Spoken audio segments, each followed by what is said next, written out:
Welcome to the Silent Plus podcast with me, Josh Wofford, and John Nicholson here with you. That's him. And we are continuing our discussion on the spiritual disciplines today. But before that, I just want to say if you haven't gone and listened to episode 1, I want to encourage you to go back and check that out. We are now on Apple Podcasts and Google Podcasts. I downloaded my Google podcast the other day, so I'm subscribed and ready to go. There you go. Shared it with my mom. Well, there is a podcast.com. That's kind of our host site. But if you typically listen on Apple or Google, I encourage you just to subscribe on there, and then you'll get a notification whenever we post a new one, like today. And so if you've already subscribed, you probably got a notification to check this one out. But really looking forward to this. We got some really good feedback from last week. Yes, we did. Thank you, Diane, for being that critical eye for us. Or ear. Or ear. That's right. And so because of her recommendation, we have tried a new format of recording this. So if this sounds terrible, please let us know. But hopefully this sounds a whole lot better. We are running through mics and all that kind of stuff instead of straight off my computer. So Josh is the tech wizard. I'm something. I'm the tech frustrated wizard because this has been crazy. But anyways, it's all for Diane, right? There we go. We're just That's making right. sure she is happy, so she'll give us that 5-star Keep review. our listeners happy out there. That's right. That's we're exactly right. seeking 5-star. That's right. Okay, well, let's not waste any more time because last time we were kind of hurried to get everything in that we wanted to say. So Well, that's just kind of us just having a conversation. That's one of the things I'm looking forward to with this is being able just to have these conversations kind of in casual and just to extend the thoughts that we're all kind of not wrestling with, although wrestling's not a bad word, but things that we're all thinking about together. Well, and this is something that I think everybody's wrestling with is church attendance. Yeah. Church attendance is hard in post-COVID, or really not post-COVID, current COVID world. Yeah. Last year, everybody was trying to figure out what to do.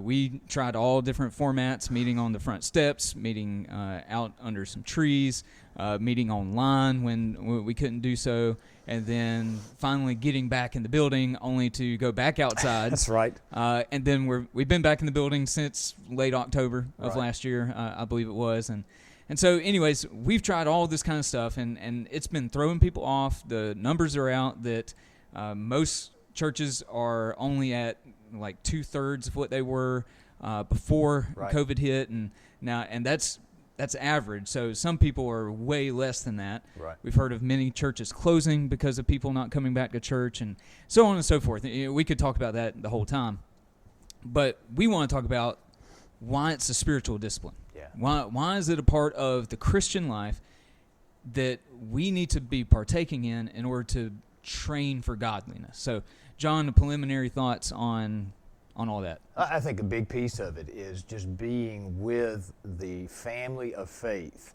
That is just such a critical component, and it's so easy to get knocked off of that. You hate to call it a routine, but some of that is the idea of discipline. These are things that we routinely do in order to be able to be sensitive and to be ready to receive what God's doing in our lives. That's the whole notion of these disciplines, so that we're ready to be a part of those things. Right. And so stepping into that with church attendance, being a part of the family of faith, being a participant and not just a spectator. And I think that's one of and this will be another part of this conversation, I'm sure, as we press on, but this online presence versus an in-person presence. Mm-hmm.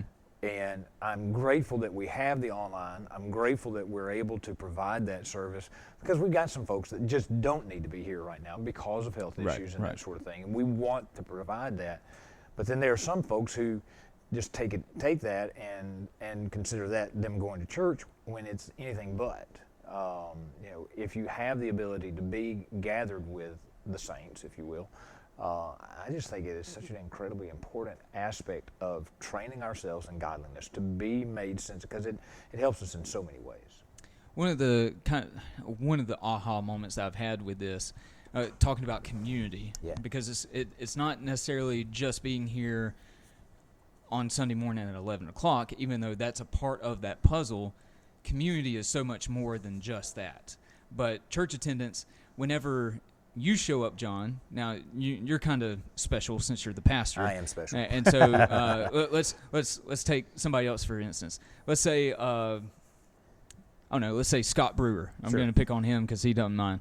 When Scott Brewer's here, and I see him worshiping Jesus, that encourages me to worship Jesus even more. Yeah. When I see Miss Jeanette Sturgis walk in here, that encourages me to worship Jesus all the more. Man. Especially, you think about when Vera Holcomb and Margie Marcus and just that whole row of ladies were up there at the front. They have to work to be here. Yeah. And that encourages you to be here. But I would say just about anybody. I'm encouraged whenever this place is packed out because it reminds me I'm not alone in this journey. And so when somebody is missing, I don't have that benefit of being encouraged by them. Yeah. And so that's why I want to encourage as many people to be here, because I miss out. I miss people when they're gone. And I need their wisdom. I need their encouragement. I need everything that they bring to the table, because you think about 1 Corinthians 12 when everybody has a role. And so when the foot's missing, you limp. There you go. When a pinky is gone, it may not seem that important, but whenever you have a hurt pinky, you sure recognize it all the time, and so on and so forth. So we all need to really work as hard as we can to be here, just so that we can be that encouragement for somebody who may need that extra encouragement that morning. Yeah, I've referenced it Sunday morning, the quote from Dietrich Bonhoeffer as he's writing and trying to help his community of faith come to grips on community. And he talks about, he makes the statement that visible fellowship is a blessing. And he's talking about that in context of folks in foreign lands or people that are imprisoned and that sort of thing. They know that. We tend to take it for granted. But it is such a blessing, this visible fellowship. I was talking with somebody the other day and just talking about the beauty and glory of the church. I am always, even just thinking through our church family, what happens when we gather. We've got a gentleman here who was born and raised in Romania. There's an African American ladies. There's doctors. There's just tradesmen. There's a group of people that gather here on Sunday morning, old to young, that if it were not for Christ, there would be no reason for that group of people to be together. That's right. And it is such a beautiful thing to see. And then to see the rest of those stories that begin to develop out of that. Watching the spiritual trajectory of people's lives over a long track now. And this is one of the other things I think we need to talk about in this whole idea or this whole conversation about spiritual disciplines. These aren't quick hits. These aren't the 30-day diet and you get fit and beach body ready to be all for Jesus. Right. That kind of. This is lifetime kind of formation. These are things that are going to happen in us over a lifetime of commitment and fulfilling that commitment. And part of that is in the context of the body of Christ. And it is such a beautiful thing to watch and see some of those stories that are being born out right here in our fellowship that we get to be a part of. It's really remarkable. I think of Peterson and long obedience in the same direction. Right. Quoting Nietzsche, great right. atheist. He was famous for quoting non-Christians to make their quotes Christian. Right. Yeah. but yeah, that book is formative in my life, and just thinking about that long track, because back to what we were talking about last week, running this marathon, you don't just get out and try to run a marathon. It takes a long time to build up to it, and you may go to church one time and say, well, that was kind of boring. Right. Well, yeah, there's some times where church is just, it's just church. Yep. Or it feels that way. There were a couple of people that were asleep Sunday morning, just to tell you. As the pastor, I do notice, folks, okay? I love it. And so, there's some mornings that's like that. But then there's other mornings, well, for me, just this past Sunday. Absolutely. This past Sunday was one of those mornings for me that was just, you really felt the presence of God among us. And so it's those that, maybe those memorable meals like what you were talking about. There's dozens of days that, if I went and looked back through bulletins, I would have no clue what happened that day.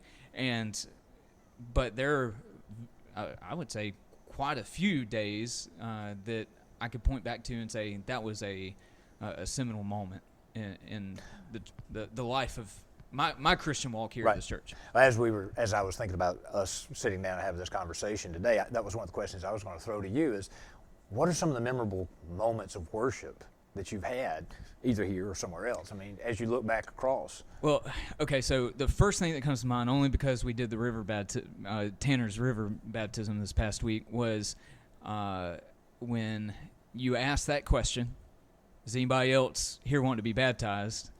And Michael Conard started taking his wallet out of his pants. Yeah. And started walking down. And I was telling that story to a visiting family Sunday out at the river. It was just that was a very memorable time for me. Of course there was a few times where I've preached, because that's just such an honor to be able to stand up in that pulpit. Yeah. Some others that come to mind have been one of the Rose Sundays when I was up here in the balcony, and I really thought this balcony was going to fall down because there were so many people here, and singing certain songs where it's almost deafening, like you could barely even hear the organ over the voices. When I got to baptize Zach here in the baptismal here, that was a memorable time for me. Man, you kind of put me on the spot. Yeah, I did put you on the spot. I could think of many more times where, obviously, my ordination. I'm thinking of some that are kind of recent, but then there was other times where, I remember the first time I came here, and you were preaching through the Jewish wedding ceremony. Oh, how about that? And that was the first time I ever came, and I remember I even have a picture on my Instagram of the organ pipes and stuff like that, talking about I'm at the historic Siloam Baptist Church in Marion, Alabama, and stuff like that. And so I remember going back and seeing that. But, some people have been married here. Yeah. There's been some people who have, hosted funerals for their loved ones here. That might have been kind of loud. Yeah, absolutely. Our apologies there. Yep, a little technical difficulty. But, there's been so many of those that have happened throughout the life of our church. And you talked about there's nothing actually special about this building because, it's just, wood and bricks and stuff like that. But there is something about this space that's special. And I think it's special when the church, the Siloam Church at large, we have other members who can't join us, but when we gather together here in this particular space, it's not just a space, it's what this space has meant to every single person that's been a part of it. Yeah. And it happens in that, and that's another thing that was an aha moment for me about space and worship. We kind of moved off into another part of that conversation, but that those things, biblically, it always happens in a place. Jacob has where he pulls that stone under his head. He's under this oak tree at, wherever it was, Monroe, whatever. But there are always these place names because God doesn't work in great generalizations. He always works in particular. He works with us, who we are, where we are. And if we're not here, and this gets back to gathering, why we gather, if we're not here, we miss out on that. We miss that moment. And I can just think of so many times when, just some of those favorite times of worship. One that just stands out in my memory is the day that Providence Baptist Church came and joined us. Yep. And back to Diane, our critic, who she took a picture that day that I think is just one of the iconic photographs for our church of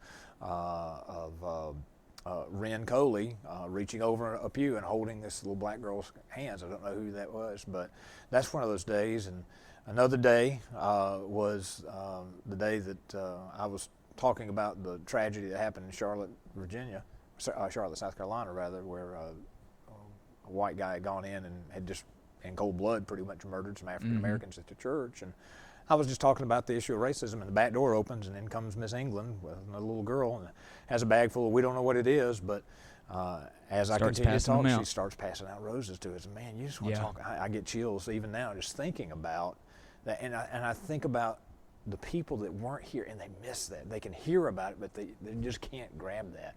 And I think, man, I don't ever want to miss, because who knows what's going to happen. It's just an incredible blessing to be able to be here and be a part of it.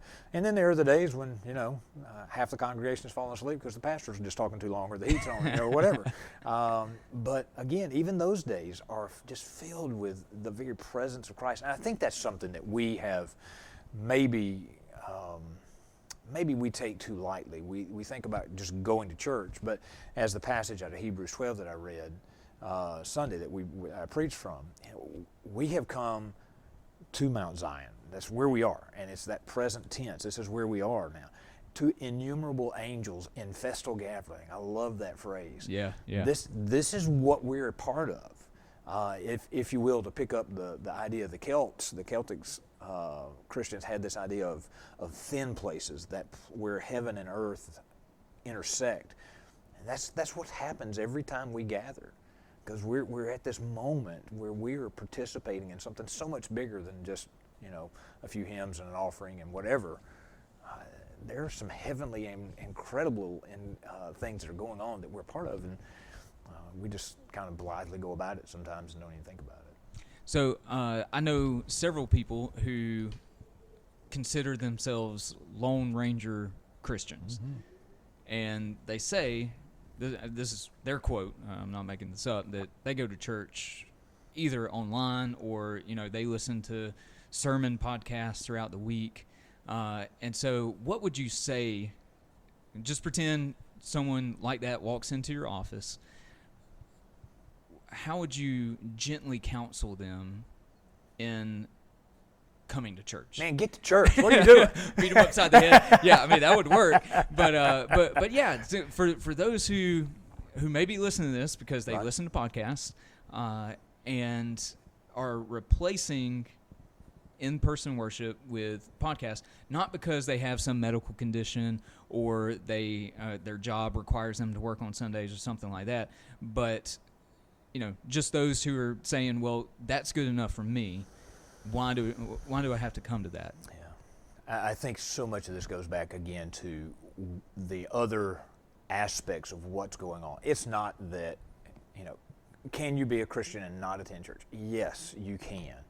But what are you missing out on? If we're going to be serious, if we're going to be intentional about forming our lives to be responsive to the work of God, then this is one of those critical components, I believe. In fact, I had a conversation with a gentleman last week on that very thing. We were sitting outside, and he said, "This is my church." He goes to church out there, and he's close to God. And I think he has some understanding of who God is in his life and those kinds of things. But again, he is missing that fellowship of the church, and this is something that's there that we're not called to walk this by ourselves. We're always called in community. It's always in. That's right. And one of the reasons that some people stay away is because church is messy. That'll preach. It will preach.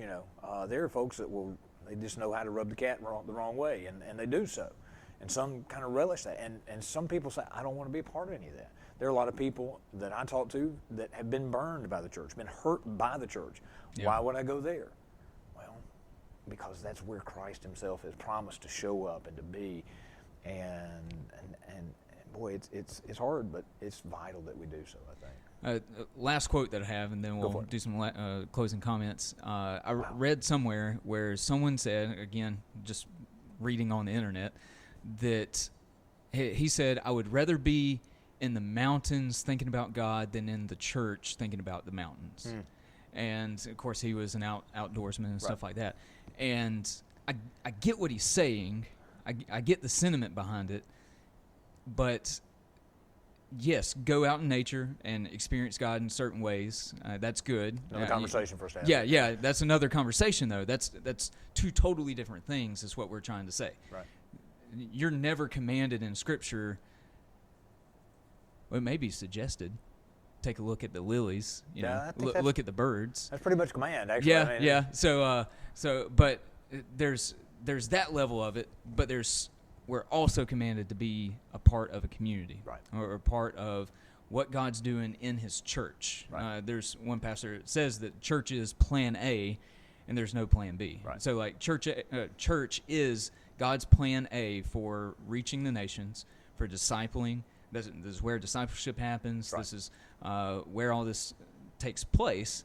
And so yeah, you can't do the one another's by yourself. Yeah, no, it's impossible. It's just impossible. So that's how you have. That's part of why you have to be a part of the church and the corporate. And if I'm counseling somebody who thinks they don't need to be in church, my question is, why?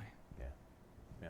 And I believe if you keep prodding deeper and deeper, I would hope if they're a true Christian, they'll understand the just the emptiness of their answers. That they're just very superficial answers that that doesn't really hold water. Right. And so that's kind of what I would do. I just keep asking why. Why do you feel that way? What has brought you to that decision? But anyways, closing thoughts, because we're at 20 minutes. That's awesome. That's great. These are going to be fun conversations. I'm looking forward to this. And for those of you who are listening, we value your input. And after this gets posted up, we'd love for you, if you've got some memories of incredible worship services, put those in the comments section for us. And we'd love to hear how God has worked in your life and why you love the church. Yeah. Because it is a beautiful thing. It is a jaw-dropping kind of moment when we get together on Sunday mornings. I love it. It's good stuff. We are preaching the wisdom of God to the cosmic powers. It's amazing. It's crazy. All right, well, that's all I got. So if you have enjoyed this, please subscribe. I know that's kind of weird to say because, it's just us. But, subscribe so you get notifications whenever this pops up. We're going to try to get posted every Tuesday. Sure. That just kind of works best for me and John. And if there's a delay, we'll let you know. But anyways, let us know what you think. Help us to improve this. Let us know topics that you would like to hear about. We've got a few topic suggestions this past week, so we'll be tackling them in short order. And John, any other stuff? Just share this with somebody and share the joy of what's going on there. That's right. All right. Well, until next time, thank you for listening to the Siloam Plus podcast. See you next week.